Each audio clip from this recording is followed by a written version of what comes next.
everyone, and welcome back to Inspiring Movement, the Jim's Gym podcast, helping people take positive steps to move more, feel better, and generally quite awesome as we age. Today's guest is Virginia Walker, our very own yoga instructor. Virginia is a 500-hour trained yoga teacher, a birth doula, and a Reiki practitioner. She's one of the most thoughtful and well-rounded people in her field, and I'm so delighted to have her on the podcast. It's a lovely conversation. In this episode, we're talking about yoga, what it actually is, why it's so powerful as we age, and why it might just surprise you. So without further ado, let's get into it. Good afternoon, Virginia. Welcome onto the podcast. Thank you for coming on. I'm looking forward to this. Hello. Thanks for asking me. That's all right. My pleasure. So, first of all, I think we should get this out in the open.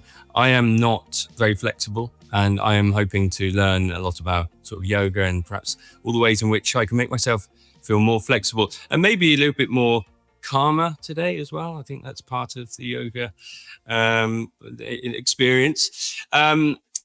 Let's get started with understanding a little bit about what it is that if someone comes, because there's a few bows to your, there's a few strings to your bow, that's the expression, a few strings to your bow.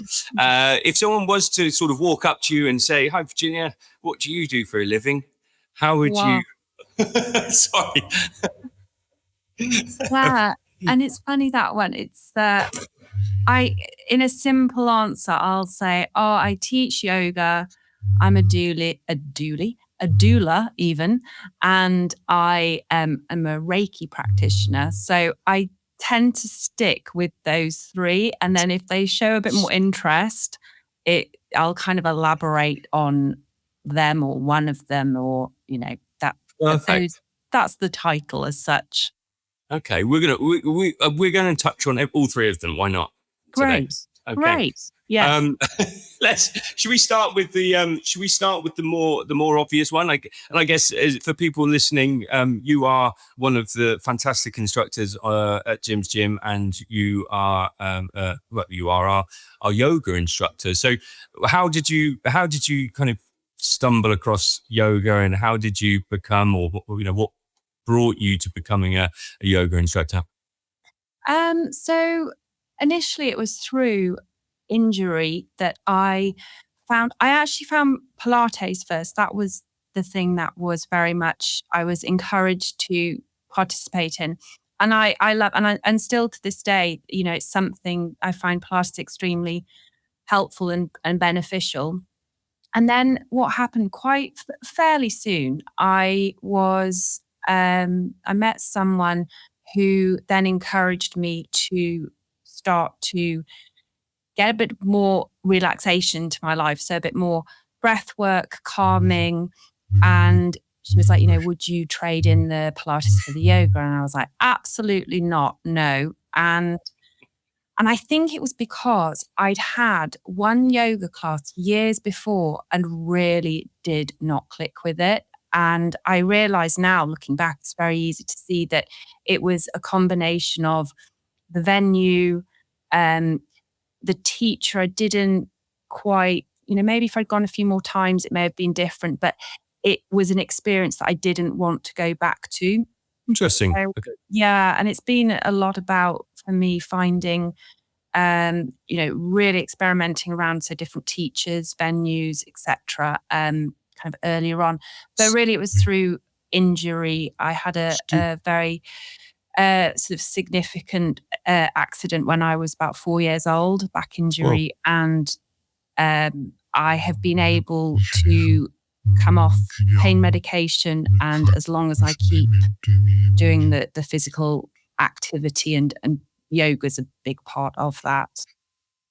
Okay. Again, a lot to sort of unpack there, but I guess going back to, and actually this is quite an interesting question, which I didn't even really think about today, but what are the main differences between Pilates and yoga? Because I guess there are similarities, but... Yeah.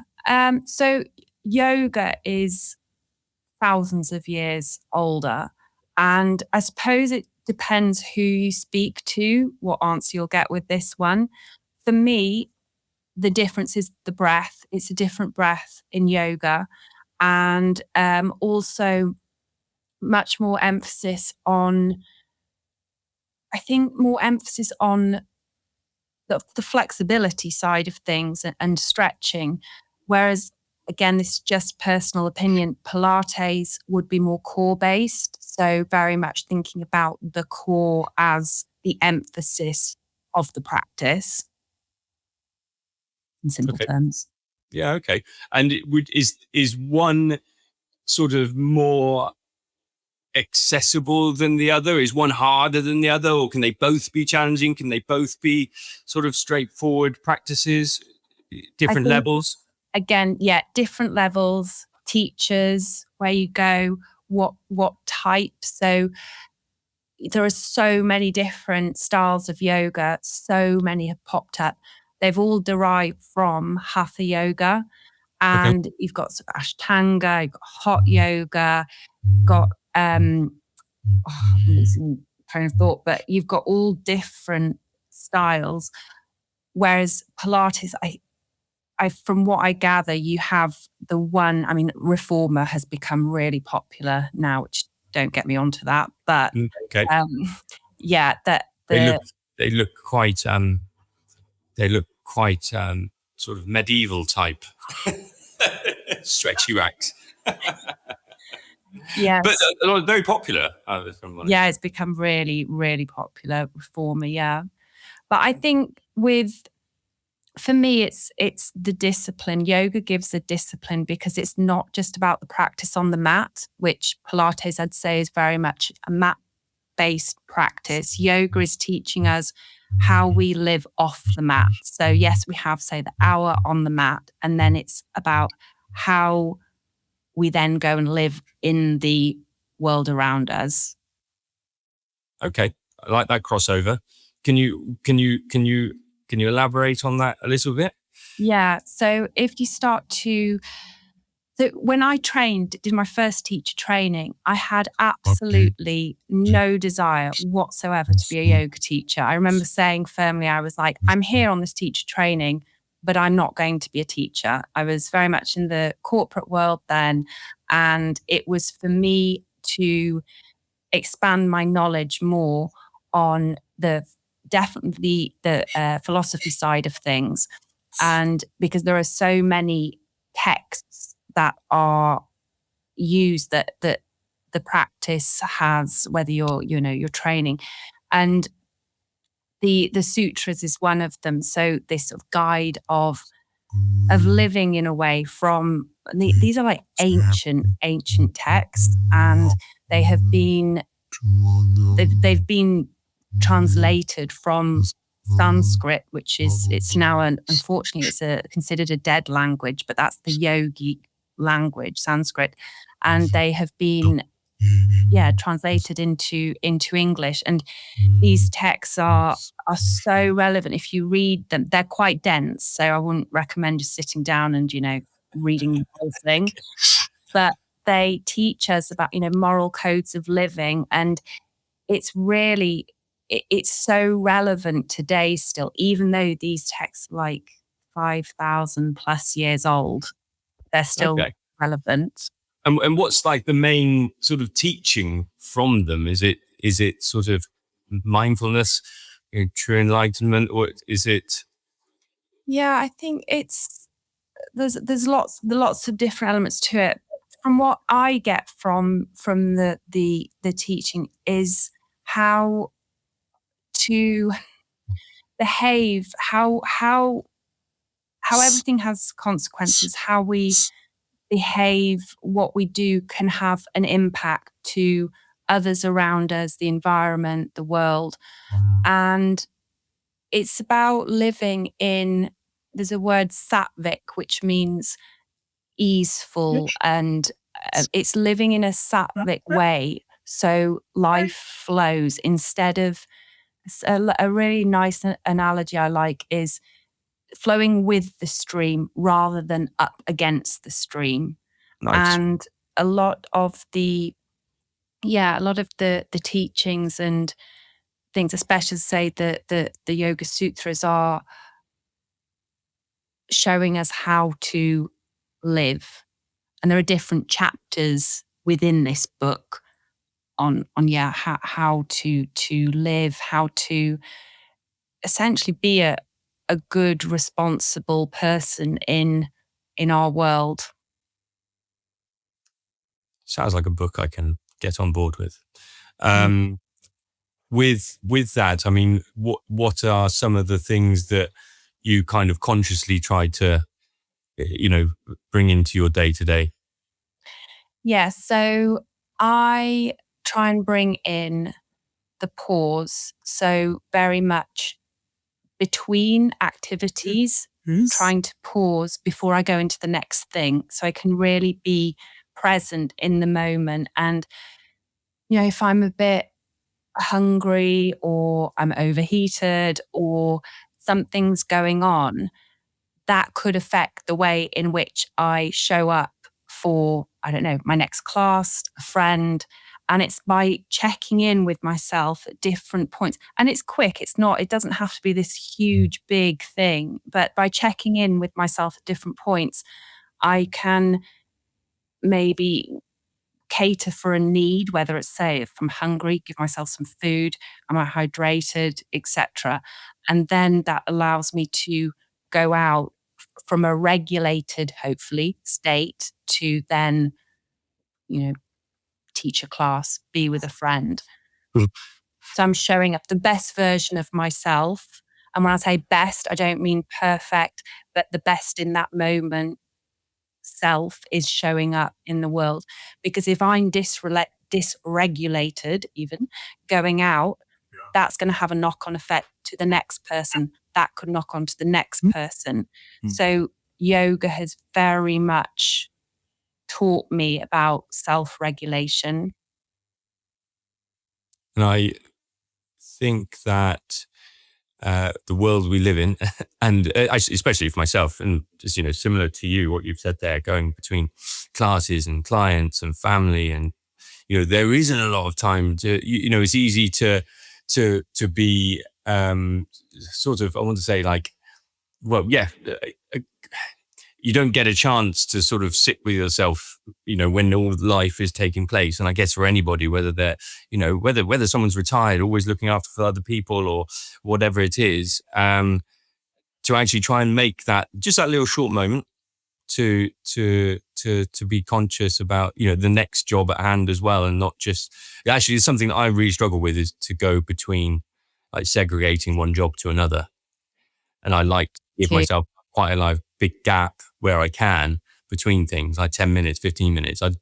The difference is I'm not there going, right, oh, okay, let's decompress. I'm just there going like, right, make a coffee, get yourself, go to the toilet. But actually what I will try to do, given what you've just said, because I think it's a nice piece of advice, is actually just go, right, you kind of just sort of separate yourself from the last bit and then think about how you're going to carry yourself into the next chapter of your day, essentially. I like it.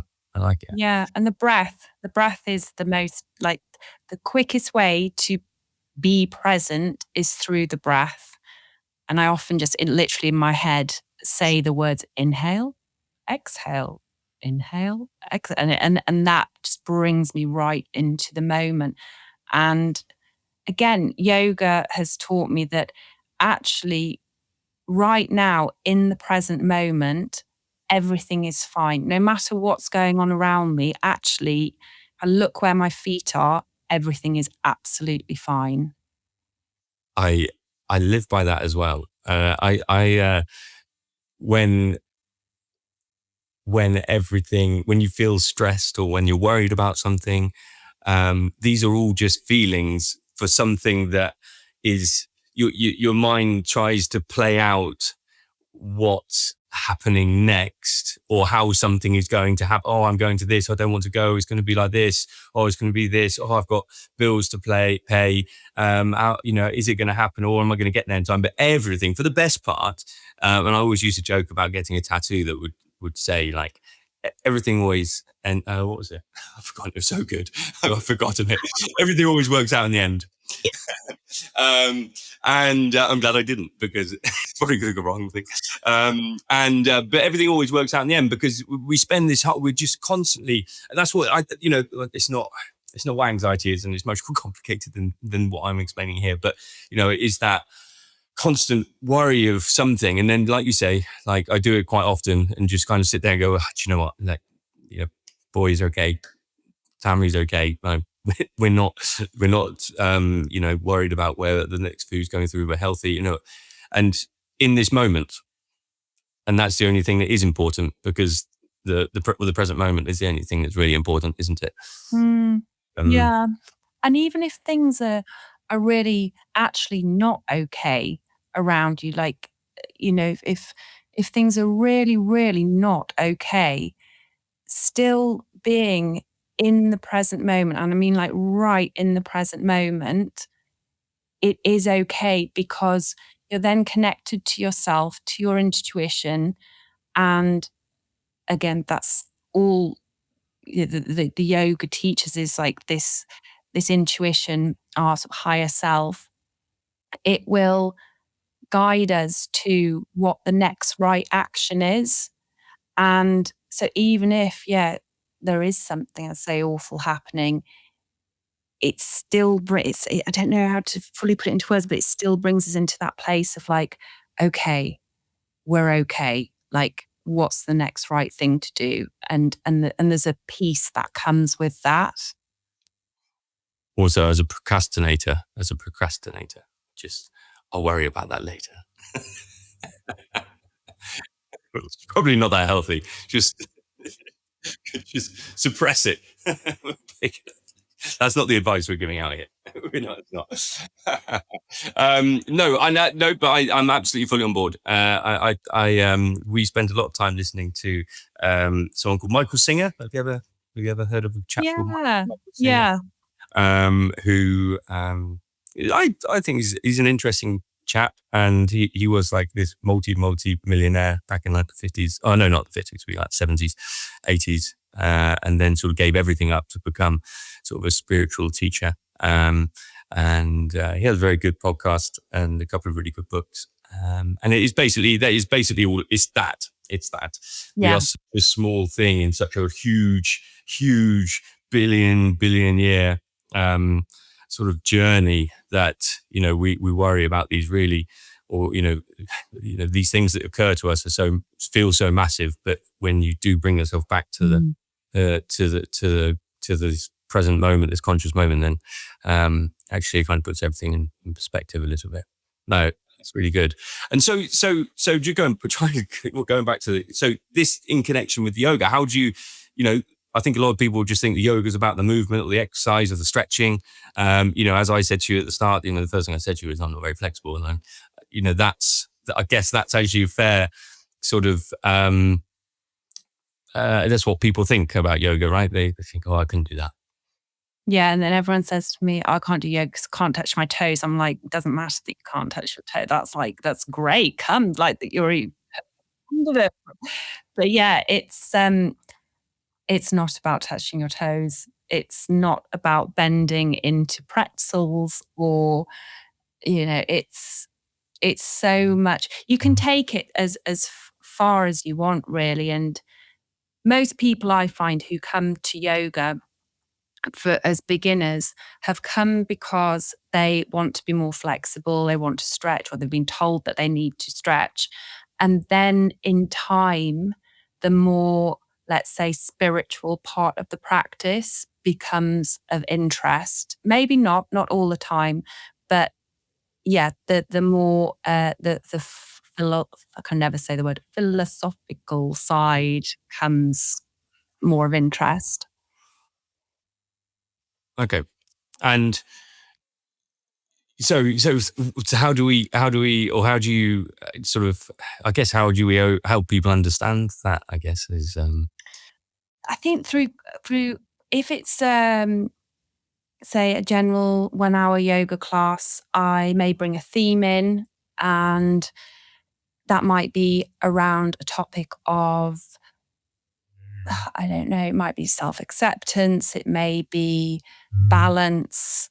I'll bring in a theme which will tap into the philosophy. So, and that could, it's such a vast topic. Could be, as say, loving kindness. It could be more heated practice, like get our Agni, our inner fire, stoked up, get things like debris burnt away, etc. So yeah, through theming, I tend to do it. And then with your sessions for Jim's Gym, there is an element of the movement side of it, and then more of the sort of meditative side of it in a class. Yeah. So with Jim's Gym, I tend to, because a lot of the clients, members that come have been with me for quite a few years, and they've got to a place where they can be challenged physically, and I tend to steer the practice more around the asana, so the movement, the postures, and the breath. So that's where I focus Jim's Gym yoga classes more.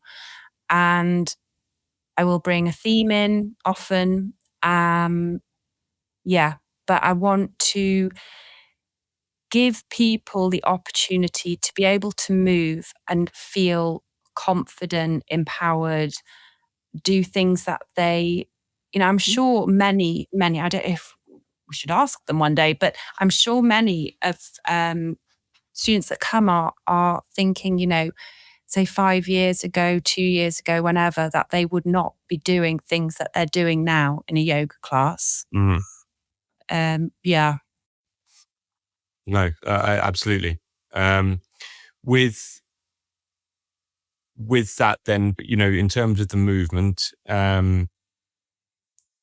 what are the physical outcomes of your classes and yoga?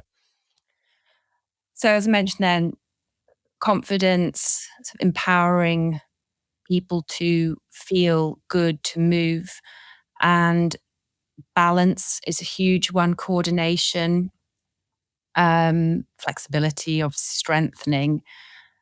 Yeah, but I think the confidence one is a big one for me, especially say for Jim's Gym students that come along, clients, students, members.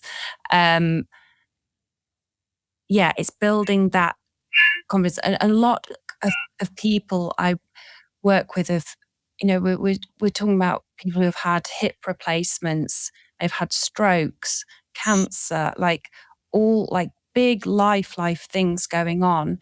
And we practice in a way that is accessible. That's a big thing for me, like really accessible. So there's a lot of poses that may be taught in a studio class down the road, which I'm just never going to put into a practice in my class, which,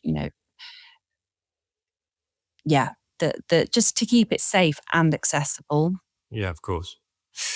So, I think with a lot of my classes anyway, it's, it's much bigger focus on doing what you can and just, adjusting the exercises accordingly. There's no gold standard with any of the movements or exercises I choose in my classes. Is it the same for yoga? Absolutely. Yeah. I'll give modifications, and it's always the case of, if we're doing a more challenging pose where even the breakdown of that pose, I know may not be for some people, I'll give them a different pose entirely, which will still work the same or similar muscle group or do the same sort of outcome, but could be very different. So at some points I might be saying, right, those who can do this, those who cannot, do not want to for any reason, you go ahead and do this. And between those two, we cater for everybody. Yeah, brilliant. I guess with the breath, tying that in with the breathing and the more calmful element of it, it doesn't really matter. I guess the movement matters much less than remaining sort of calm and present. Yeah, absolutely. And I'll say as well, like even just showing up, if you show up and sit for 40 minutes, class length, and with the breath, just sat with the breath, that is your practice for the day. And that's the discipline. That's the yoga discipline of showing up on your mat. Yeah, right there. Brilliant.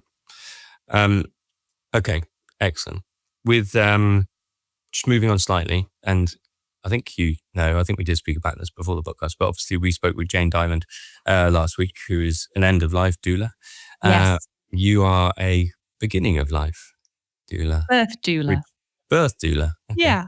And I probably got it the wrong way around, but it was almost by coincidence that this has happened. Yeah. That's so cool. I love that. Yeah. So tell us a little bit about what that entails. I have a little idea because we had a doula for our I didn't know that, I don't think. Maybe I did know that. I think I told Yeah. you. Well, but it would have been like maybe a year or two ago, perhaps. Yeah. But, No, so doula is essentially, I mean, doula, the word doula, it's a Greek word, and it is, it actually translates as slave, which so we don't really go by that. Yes. Yeah, I'm basically present at birth. So I will work with families who have found out that they are pregnant. I'll do antenatal education and support. I'm there at the birth with them, and then usually do one postpartum session as well, which is usually the debrief of the birth and if they've got any questions, etc. Okay, and is there a link between this and the yoga, or how did you find yourself, in this space? So, yeah, it's a good question. I don't really understand how it's all happened, but when I did first teacher training, I was really drawn to the pregnancy yoga, and it was just a small module, and I wanted to know more. I found it fascinating. So I went on to do further trainings, and along the way I met people. I met another doula, was very much drawn to what she was doing, and I ended up training under her teacher, and it just all really organically happened. And I mainly focus on, I'm mainly focused on the birth side of things. You do also get postnatal doulas who come in after you've had the baby. I do a little of that, but I mainly do birth work. Okay. And what about linking this back to the movement thing? I think there's a lot of noise online that people of a certain age should sort of exercise this way to stay safe, and if you're postnatal, you should exercise this way. If you're going through menopause, you should exercise this way. I mean, being at sort of, I guess not both ends of the spectrum, because we're not talking about the children here, we're talking about the mums. But do you find that is yoga suitable in the same way to everybody, or should we be thinking about it slightly different at different stages of our life? Yes, so what I see is, and this is why, in very general terms, I tend to, not for everyone, but I tend to have, my client base is mainly pre and postnatal and over 60s, mainly females. And the reason is, so this isn't a blanket statement, but for a lot of those who are 60 plus, their problems are arising from not having, if they've had children, not having been shown, taught, etc., the way to get their body moving, essentially knitted back together after childbirth.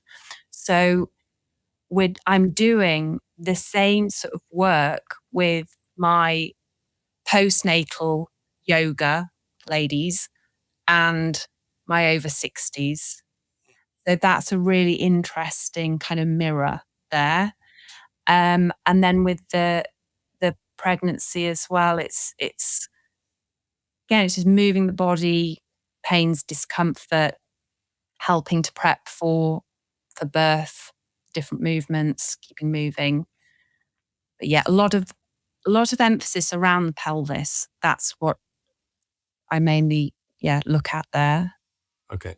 And is there certain amount of, how what are there timings involved? So that, is there, how long should people be, should everybody be looking to at this if they are pregnant, is this advisable for everybody to be thinking about? Yeah, I think so. As long as there are no underlying health conditions, it's good to get it passed by your doctor if you can.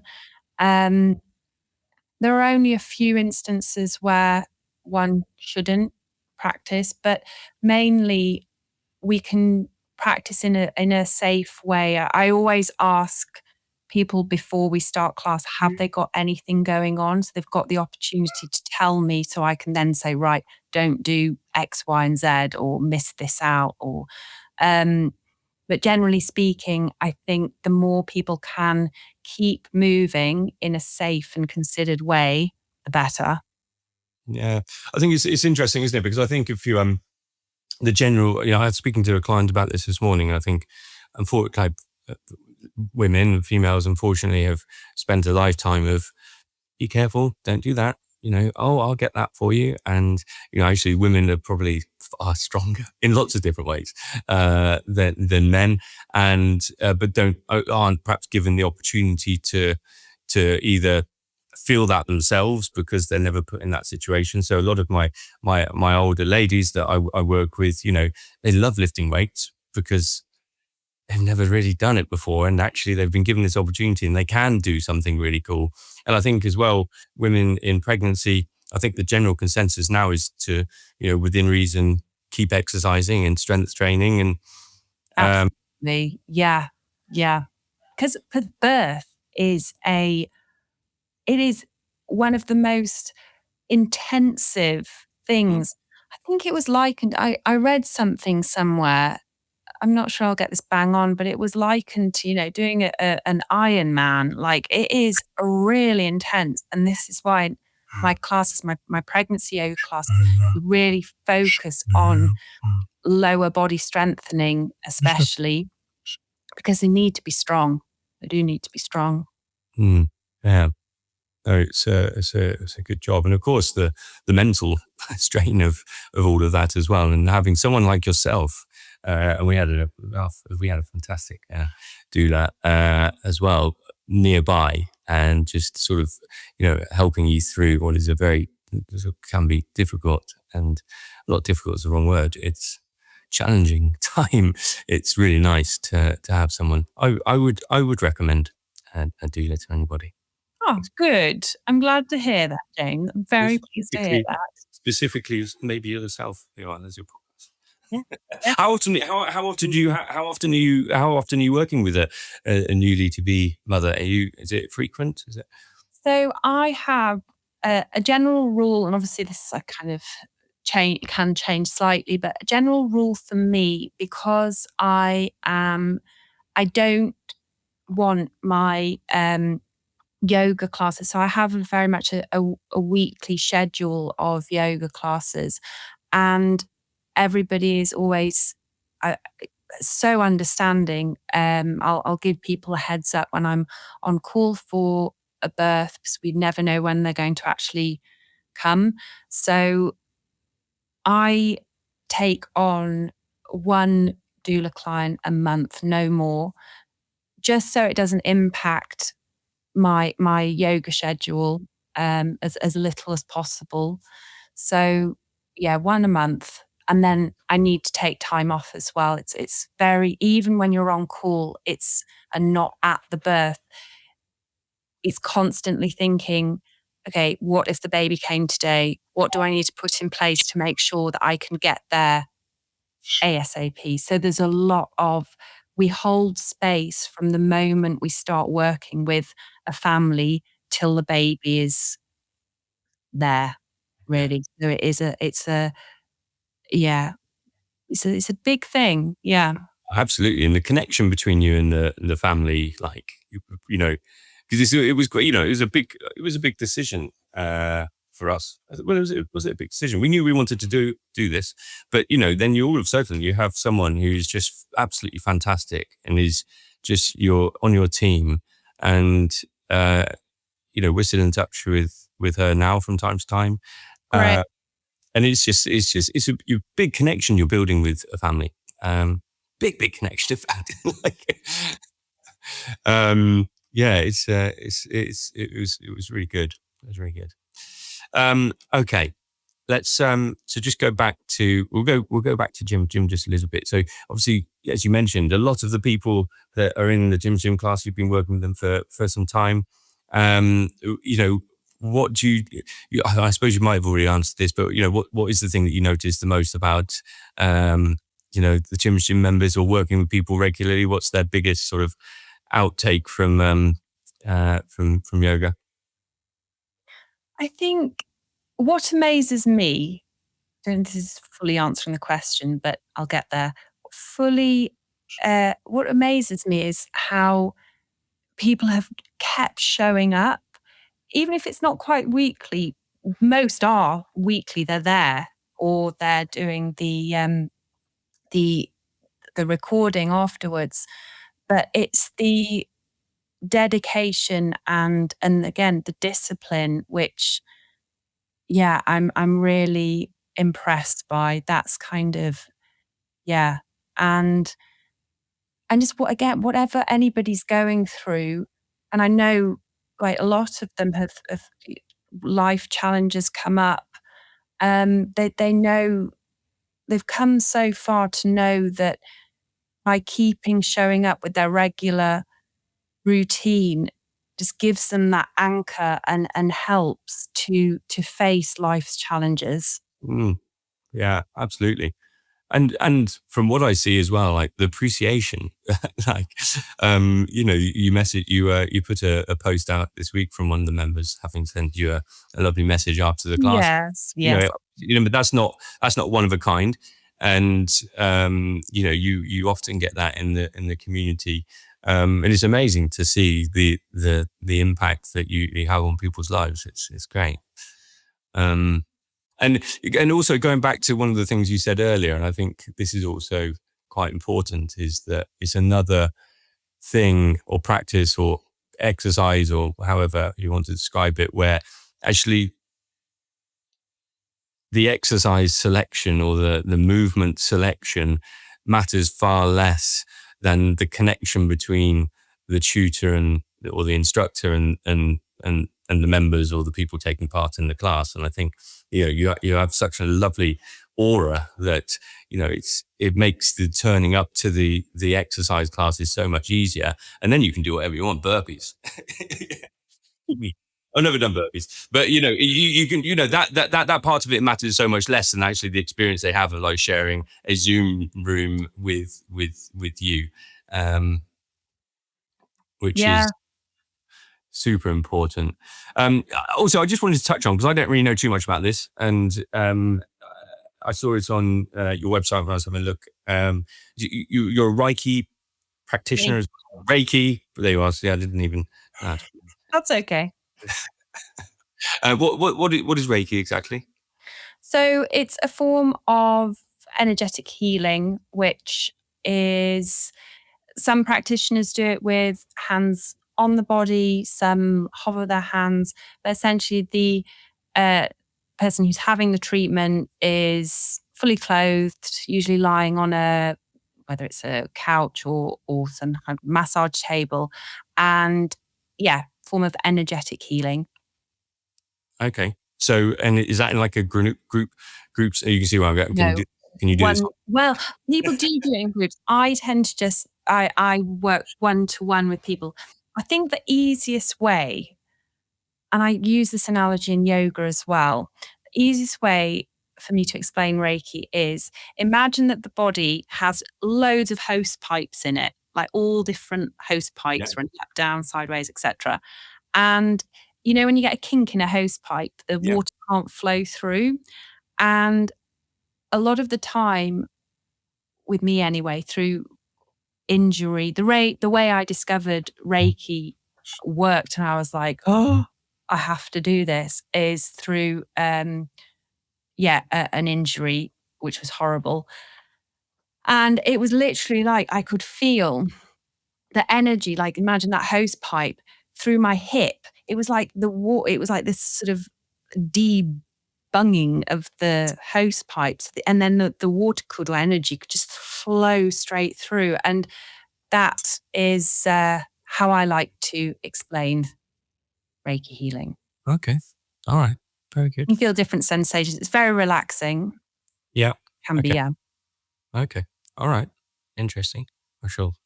I don't really. Is it just for when you say healing, is it just for healing?